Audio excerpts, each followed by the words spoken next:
Dhe është një nga ministritë më kyçe në vend, le të them një nga ministritë më të rëndësishme, sepse projektohet buxheti i një shteti. Aty duhet një pjekuri dhe një maturi shumë e thekshme.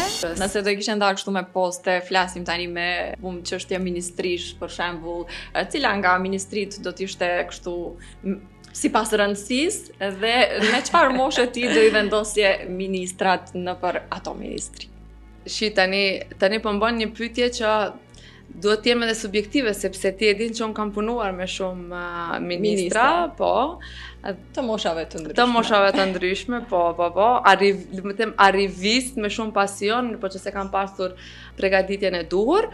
Mund të them kështu që së fundmi kam punuar në Ministrinë të Financave, dhe është një nga ministritë më kyçe në vend, le të them një nga ministritë më të rëndësishme, sepse projektohet buxheti i një shteti, ndahen le të them lekët për çdo zhvillim, qoftë infrastrukturor, social apo gjithçka në shtet, dhe mendoj që aty duhet një pjekuri dhe një maturi shumë e thekshme, një higjienë mendore politike, një pacifizëm moral politik.